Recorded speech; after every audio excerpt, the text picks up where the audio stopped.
सभी जानते हैं हमारे जीवन में विभिन्न प्रकार की समस्या होती है और इस समस्या से कोई भी छूटा नहीं है। अगर हमने समस्याओं का समाधान नहीं किया तो यथार्थ योगी नहीं बन पाएंगे।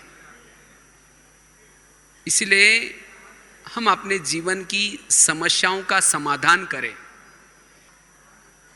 तो क्या क्या समस्या होती है? किसी को समस्या है, किसी को अपने ही खुद के बच्चे तंग करते हैं। किसी को क्या समस्या है? किसी माता का अपना पति तंग करता है। किसी को समस्या है, किसी माता का अपनी सास ही तंग करती है। किसी को पड़ोसी तंग करते हैं। कोई किसी का अपमान करता है, कोई किसी का निंदा करता है। इस तरह से इस संसार में विभिन्न प्रकार की समस्या है और जब तक हम इस समस्याओं का समाधान नहीं करेंगे तब तक योगी नहीं बन सकेंगे, प्रभु मिलन का आनंद नहीं ले सकेंगे। इसीलिए हमें क्या करना है? इस समस्याओं का समाधान करना है। क्योंकि जब हमारे जीवन में समस्या चलती है, समस्याओं का चिंतन चलता है, तब हमारे संकल्प की स्पीड बढ़ जाती है। संकल्प निगेटिव चलना शुरू हो जाते हैं और जिसके संकल्प निगेटिव चलते हैं उसके शरीर में विभिन्न प्रकार के केमिकल्स उतरते हैं। इसलिए हमें समस्याओं का क्या करना है? समाधान करना है। आज दुनिया में भी देखो अलग अलग प्रकार की बीमारियां है। क्यों है? क्योंकि उनके जीवन में अलग अलग प्रकार की समस्या है और उन समस्याओं को वो समाधान नहीं कर पा रहे हैं और इसी कारण उनको विभिन्न प्रकार की बीमारियां बढ़ती जा रही हैं। इसीलिए बाबा बार बार कहते हैं, बच्चे समस्याओं का समाधान करो, कारणों का निवारण करो। जिसको अभी इस सीजन में बाबा ने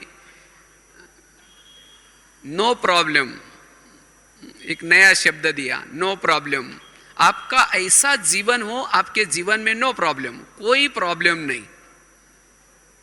और जब हमारा ऐसा जीवन होगा तब हम शुभ चिंतक बन सकते हैं,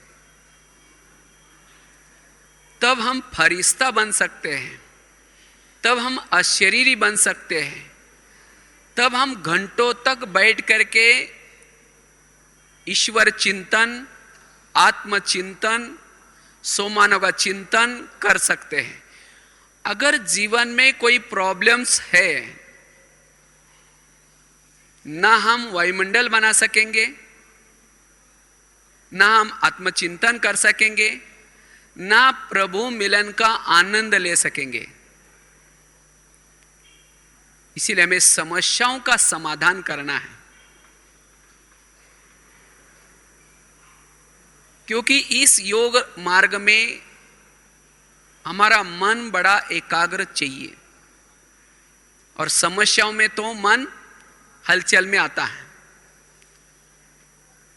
लेकिन जीवन में समस्या क्यों आते हैं? प्रश्न ही आता है कि जीवन में समस्या क्यों आते हैं? ऐसे अलग अलग प्रकार की समस्या क्यों आते हैं? और जिसको ये समस्या का नॉलेज होगा वो समस्या होते हुए भी समाधान स्वरूप रहेगा। और कभी ये नहीं सोचना जब हमारी समस्या खत्म हो जाएंगी तब हम ज्ञान योग करेंगे, तब पुरुषार्थ करेंगे, तब योग लगाएंगे, तब सेवा करेंगे। नहीं, अंत तक समस्या आती रहेंगी। समस्या को लेकर के उड़ो। जैसे वो सुनाते ना, एक जगह पर बहुत सारे कबूतर बैठे थे, तो किसी शिकारी ने क्या क्या जाली बिछाई, कबूतर उसमें फंस गए। तो कबूतरों ने सोचा अगर हम जाली को तोड़ते रहेंगे तो इतने में क्या हो जाएगा? वो शिकारी पहुंच जाएगा। क्योंकि जाली के विभिन्न गांठिए हैं, एक तोड़ो तो दूसरी है, तीसरी है, चौथी है, तो इतने में शिकारी आएगा, हमें पकड़ लेगा। तो हम क्या करते हैं, सब मिल करके जाली को लेकर के उड़ के जाते हैं। तो ऐसा ही उन्होंने किया, जाली को लेकर के उड़े। और एक कबूतर ने कहा कि मेरा एक दोस्त है चूहा, वहां जाकर के हम खोल देंगे। इसी तरह आज हम भी समस्या को लेकर के उड़ो। अगर जीवन में समस्या है, मुरली के लिए आओ। समस्या है, अमृत वेला करो। समस्या है, मधुवन में आओ। तब आपका समस्या का समाधान हो जाएगा, समस्या से मुक्त हो जाएंगे। अगर समस्या को तोड़ते रहेंगे, समय रूपी शिकारी आएगा, पकड़ लेगा आपको। इसलिए समस्या को देख करके पुरुषार्थ को ढीला नहीं करना है। तो इसलिए समस्या आएंगी, और यह भी नहीं सोचना कि बाबा के ज्ञान में चलना अर्थात समस्या न आना, ऐसा नहीं है। बाबा के ज्ञान में चलने के बाद भी समस्या आएंगी। नहीं तो कोई भाई बहन क्या करते हैं, कहते हम ओम शांति में जाते हैं, या उनको ही कई पड़ोसी कहते हैं तुम्हारे जीवन में इतनी समस्या है, प्रॉब्लम है, आज ओम शांति में आते हैं, इसी जन्म में आते हैं, और अभी आज भी 4-5 साल से आते हैं, पिछले जन्मों में थे। तो पिछले जन्मों के जो हमारे किए हुए कर्म वो कहां गए? इसीलिए हमें समस्याओं का समाधान करना है, समस्याओं में हल्के रहना है। तो आपको बता रहे थे जीवन में समस्या क्यों आते हैं। एक बहुत सुंदर एक एग्जाम्पल हमने कुछ दिन पहले एक मराठी मैगजीन में लिखा था, कर्मों की गुह्य गति। जिन्होंने इस कर्मों की गुह्य गति को समझा है, वो जीवन में कितनी भी समस्या हो, प्रॉब्लम्स हो, वो सदा ही हल्का रहेगा, समाधान स्वरूप रहेगा। तो मैं कहानी सुनाने जा रहा था, बहुत सुंदर है, मुझे कहानी बड़ी अच्छी लगती है, इसीलिए कई बार मैं इस कहानी को रिपीट करता रहता हूं। एक आगरा में एक पति पत्नी रहते थे, बहुत गरीब थे, झोपड़पट्टी में रहते थे। तो उनके पास एक मेहमान आया। वैसा वो मेहमान दिल्ली में खरीदारी करने के हिसाब से आया था। तो जब वो दिल्ली में आया तो दिल्ली के सब दुकान बंद थे। तो उस व्यापारी को लगा कि अभी मैं बैठे बैठे क्या करूं, सारा दिन बोर हो जाऊंगा। चलो मैं आगरा कभी गया नहीं, आगरा कभी देखा नहीं, चलो मैं जाकर के आगरा देख के आता हूं।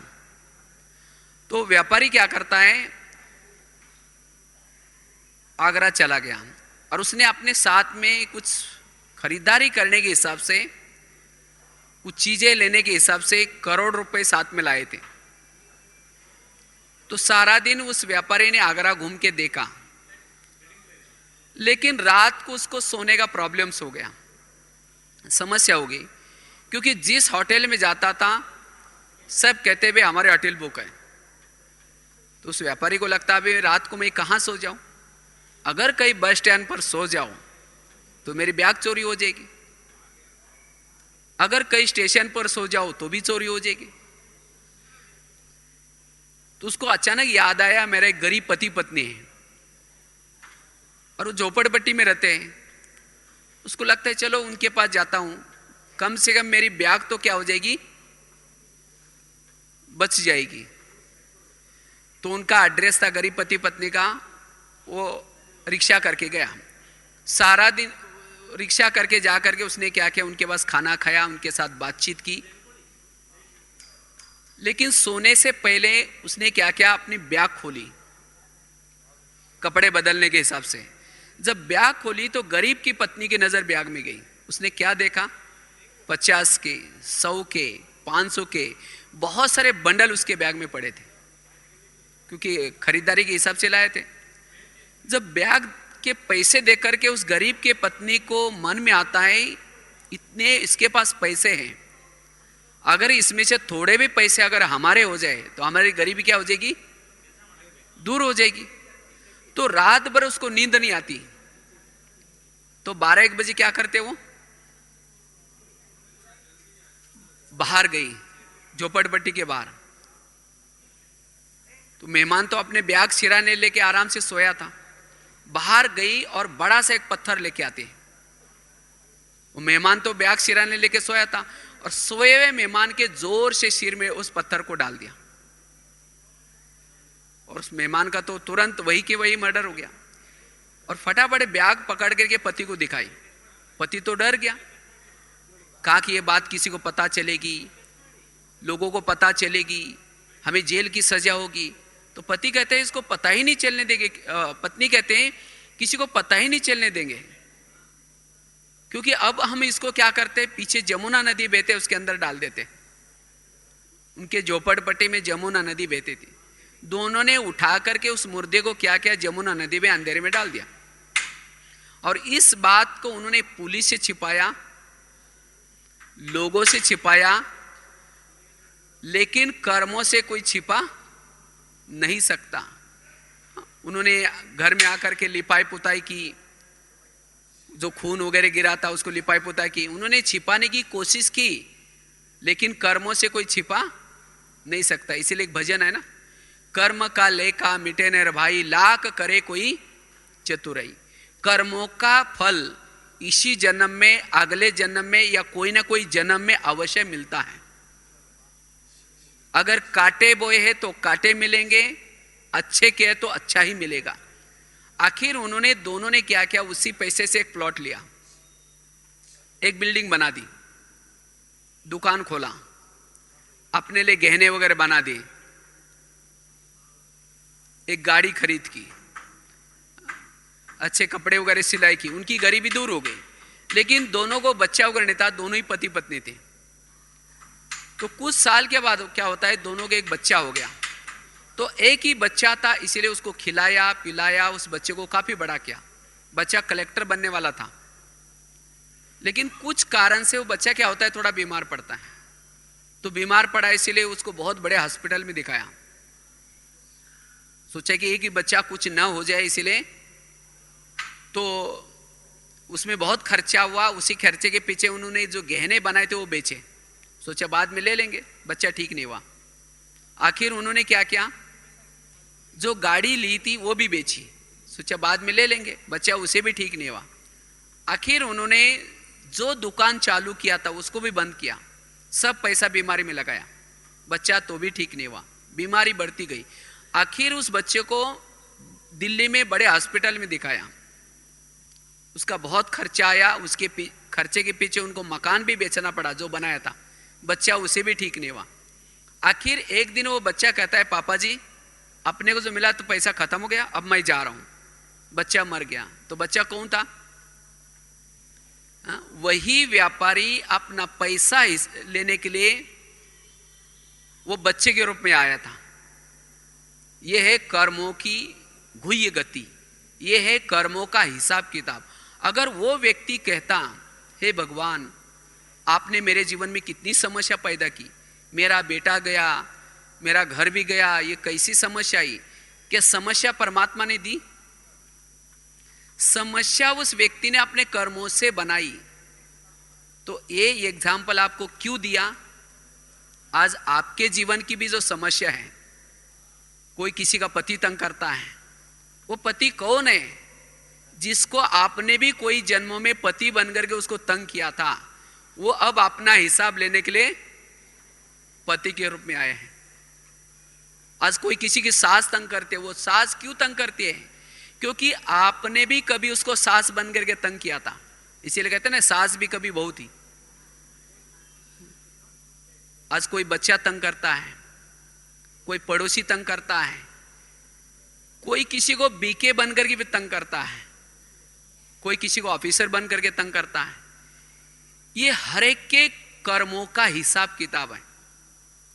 और जिन्होंने इस कर्मों की गुह्य गति को समझा, वो कभी भी अपने संकल्प नहीं चलाएगा।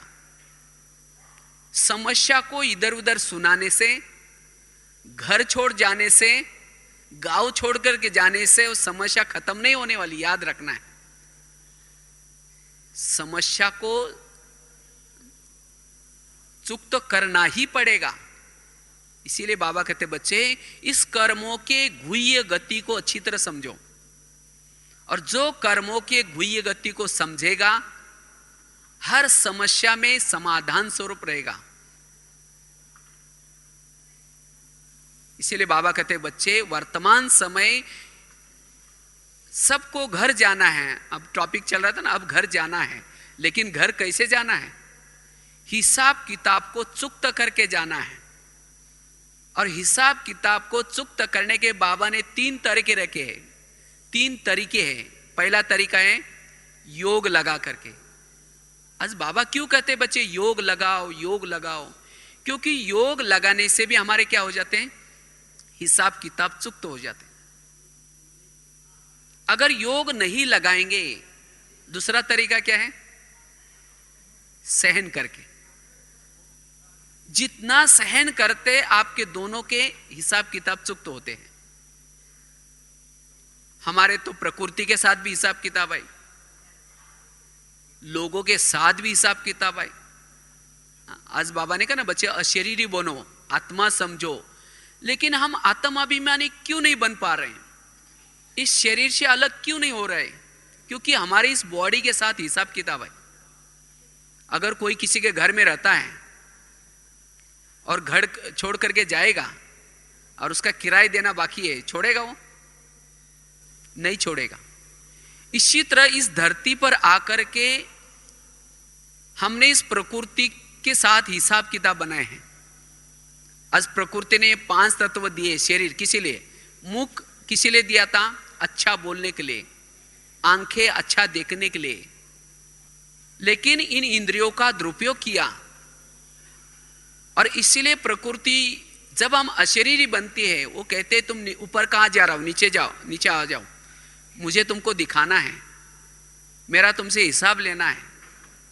इसीलिए बाबा क्यों कहते बच्चे अब कर्मेंद्र से कोई भी विकर्म नहीं करो, किसी को दुख नहीं दो।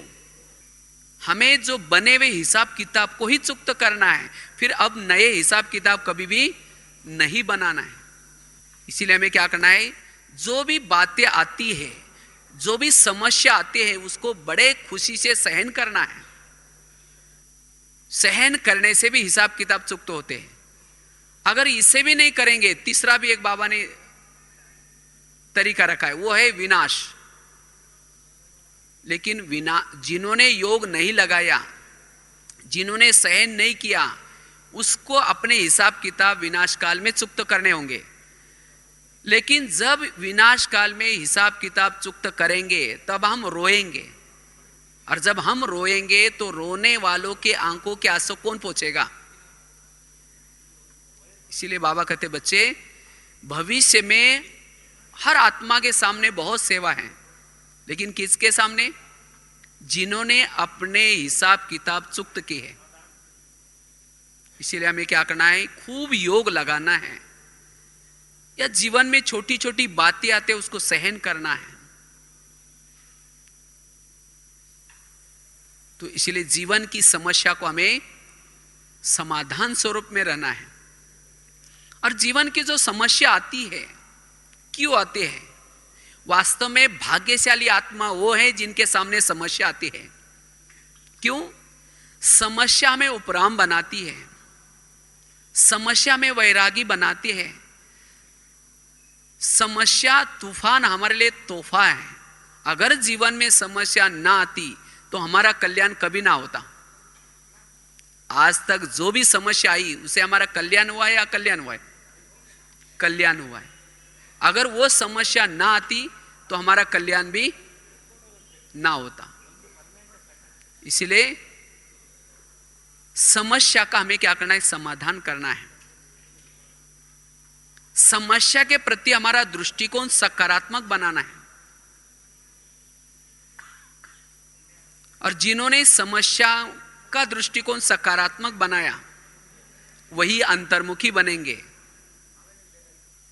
वही शांत चित रह सकते हैं, वही सहनशील बन सकते हैं, वही एकाग्रचित बन सकते हैं। इसीलिए बाबा कहते बच्चे समस्या का समाधान करो। इसीलिए समस्या के प्रति अपना दृष्टिकोण क्या बना दो? पॉजिटिव। जैसे उसी दिन भी हमने एक क्लास किया था, कैसे समस्या के प्रति आपका दृष्टिकोण पॉजिटिव बने। नहीं तो कभी हमारा क्या होता है, जो समस्या हमारे जीवन में क्रिएट करता है, जो विघ्न क्रिएट करता है, उसके प्रति हम बददुआएं निकालते हैं, उसके साथ बात नहीं करते। तो इसीलिए हमें क्या करना है, जीवन की समस्या का समाधान करना है। इसीलिए बाबा कहते बच्चे निगेटिव बातों को क्या बना दो? पॉजिटिव। समस्या और भी क्या होते हैं, कोई अगर आपका इंसल्ट करेगा, इंसल्ट क्यों करता है? अगर इंसल्ट किया, जिसको बाबा कहते हैं ना बच्चे, मान अपमान निंदा स्तुति ग्लानि, इस सब में कैसे रहो?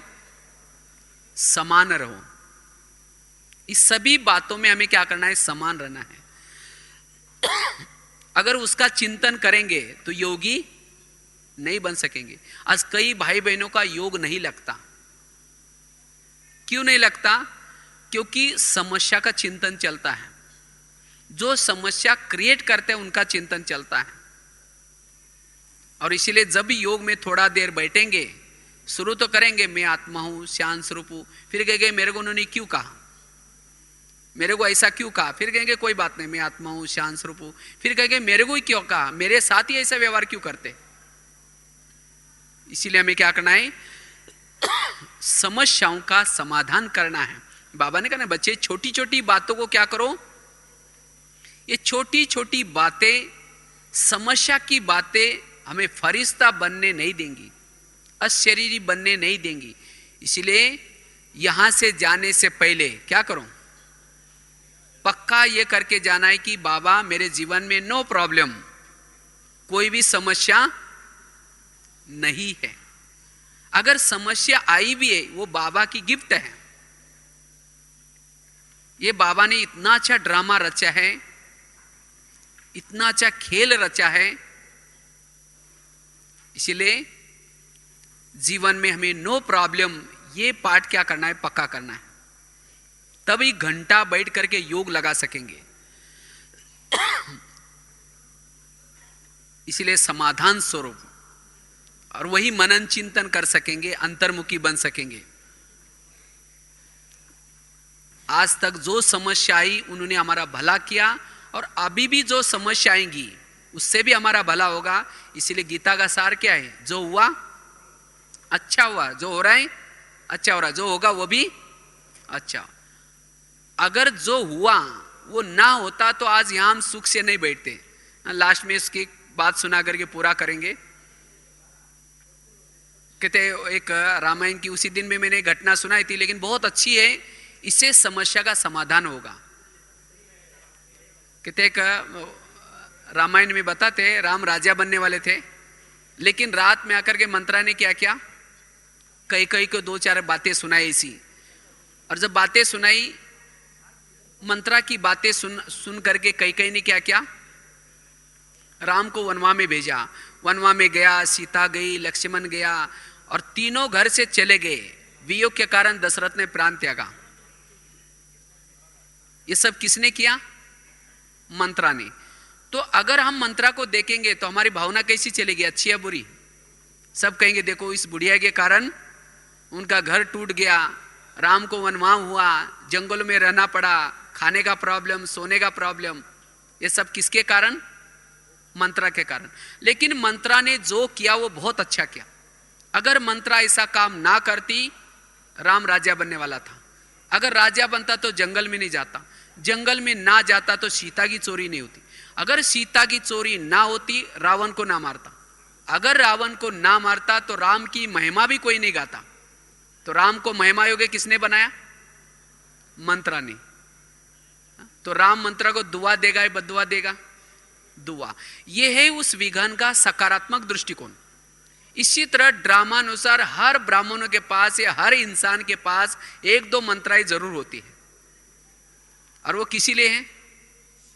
हमारा कल्याण करने के लिए। लेकिन आज हमारे जीवन की समस्या और कोई नहीं, वही मंत्र की समस्या है। आज यहां तो बहुत अच्छे हैं, हल्के हो गए, मजा आ रहे, कोई प्रॉब्लम नहीं, लेकिन घर में जाने के बाद उसी मंत्र का मुंह देखा, फिर कहेंगे फिर ऐसी करती है, फिर वही चिंतन चलेगा।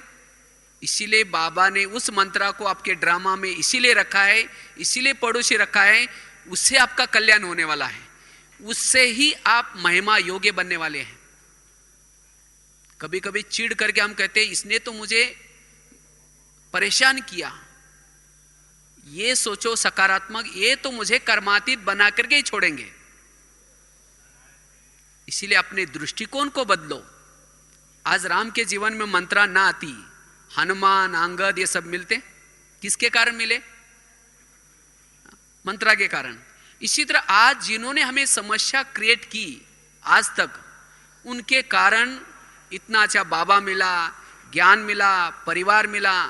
तो कभी एकांत में बैठ करके आज तक जिन लोगों ने तंग किया, परेशान किया, उनको कभी दुआई दी? क्योंकि आपका बहुत बहुत धन्यवाद, अगले कल्प में भी आप तंग करने के लिए जरूर आना। यह है उस विघन का सकारात्मक दृष्टिकोण। इसीलिए कभी भी बाबा ने जिसको पड़ोसी रखा है, जिसको पति बनाया है, जिसको बच्चा बनाया है, बहुत अच्छा बनाया है, इससे आपका कल्याण है। इसीलिए सोचो कि इसी पति के साथ, इन्हीं बच्चों के साथ, इन्हीं पड़ोसी के साथ कल्प पहले भी हम संपन्न बने थे, इनके कारण हमारा कल्याण हुआ था। तो इसीलिए नो प्रॉब्लम, मेरे जीवन में कोई समस्या नहीं है। इसीलिए हमें ये पाठ पक्का करके जाना है, मेरे जीवन में कोई भी बाबा समस्या नहीं। आपने जो खेल रचा है, जो ड्रामा रचा है, बहुत कल्याणकारी है, मेरे ही कोई ना कोई कर्मों का फल है। इसीलिए पॉजिटिव सोच, और तब जाकर के आप मन से हल्के रहेंगे, बुद्धि से हल्के रहेंगे, और तब योगी बन सकेंगे। तो इसलिए समस्याओं का समाधान करने का हमें क्या करना है? पक्का पाठ करके जाना है। और इसलिए नकारात्मक बातों को क्या बनाएंगे? सकारात्मक। अगर कोई गाली दे, समझो गाली नहीं दी, मेरे पर गुलाब का फूल डाल दिया, और इससे आपके जीवन में सहन शक्ति का गुण आएगा। और जिसके जीवन में सहन शक्ति का गुण इस ज्ञान मार्ग में अच्छा है, वही इस ज्ञान मार्ग में बहुत आगे बढ़ सकता है। बाकी सभी गुण उसके जीवन में आ सकते हैं, वही योगी बन सकता है। इसीलिए कल बाबा का दिन है, तो जो भी कुछ अंदर समस्या है, तो बाबा को थैंक्स दो। बाबा आप डायरेक्टर हैं, आपने जो खेल रचा है बहुत अच्छा रचा है। तो इसीलिए जो हुआ अच्छा, इसीलिए बाबा को थैंक्स करो। बाबा आपने जो खेल रचा है बहुत अच्छा रचा है, तो मेरे जीवन में कोई समस्या नहीं, जो समस्या डालते हैं वो कल्याणकारी हैं। तब उनके प्रति आपका शुभ चिंतन चलेगा, शुभ वृत्ति रहेगी, और शुभ वायुमंडल फैलेगा। अगर निगेटिव बातें हैं तो वायुमंडल भी खराब हो सकता है। तो ये पाठ हमें क्या करना है? पक्का करके जाना है, तब हल्के रहेंगे। तो आज जरूर सभी अपने जीवन की समस्या का समाधान करने का बाबा के कमरे में या रूरवान में बाबा को बताएंगे, तब आप समाधान स्वरूप बनेंगे। तो यही आज पाठ पक्का करना है। इसी के साथ ओम शांति। जो पुरुषार्थी कर्म से ऊंच श्रेष्ठ बन जाता है, ऊंच श्रेष्ठ